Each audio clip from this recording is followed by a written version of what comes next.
Fire sale. A fire sale is the sale of goods at extremely discounted prices. The term originated in reference to the sale of goods at a heavy discount due to fire damage. It may or may not be defined as a closeout, the final sale of goods to zero inventory. They are said to occur in the financial markets when bidders who value assets highly are prevented from bidding on them, depressing the average selling price below what it otherwise would be. This lowering of the price can cause even further issues because it may be inaccurately perceived as signaling negative information. Examples. History. The term is adapted from reference to the sale of fire-damaged goods at reduced prices. In proceedings of the Fitchburg Historical Society and papers relating to the history of the town read by some of the members, the following entry is found. The term also has a counterpart in railroad salvage, the discount sale of goods damaged in derailment or other accidents. Sports usage. In professional sports, a fire sale occurs when a team trades many of its veteran players, especially expensive star players, to other teams for less expensive and usually younger players. Teams usually have a fire sale for financial reasons.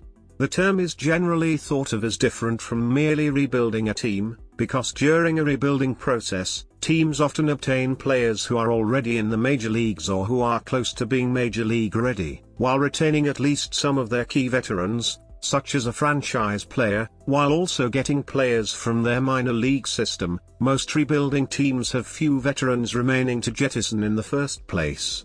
On the other hand, trades in a fire sale often bring a team draft picks and prospects who have little to no major league experience in their sport, in exchange for proven, experienced veterans. The term comes from the perception that the team is trying to get rid of all its players. The sports usage of the term fire sale is most especially used in Major League Baseball, where the most infamous fire sale occurred in 1997. Weeks after winning the 1997 World Series, the Florida Marlins began trading away several of their high-salary players and key cogs in the championship run, with Moises Salo and Al Leiter among the first of many to go throughout the off-season and well into the 1998 season. This ended any realistic chance of the Marlins defending their title. They plummeted to a 54-108 record in 1998, the worst ever by a defending World Series champion. Another infamous fire sale occurred in 1994. The Montreal Expos ended the strike-shortened 1994 season with the best record in the majors. But by the start of the following season, many of the team's young stars had either been traded or lost to free agency. The Expos never really recovered on or off the field from this, and were forced to move to Washington, D.C. as the Nationals in 2005. The Miami Marlins had another controversial fire sale in 2012 to 2013 off-season. In a massive 12-player trade with the Toronto Blue Jays, they sent away such players as Josh Johnson, Jose Reyes, and Mark Burley. In the 2017-18 off-season, the Marlins had yet another fire sale.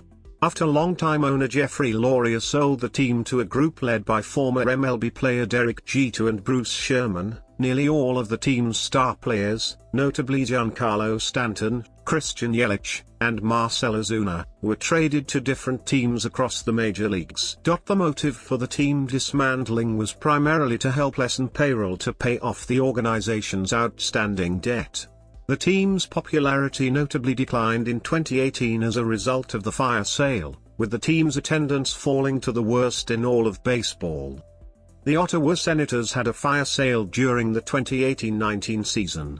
Several star players like Matt Duchene, Mike Hoffman, Mark Stone and team captain Erik Karlsson were traded in exchange for declining veterans, prospects and draft picks.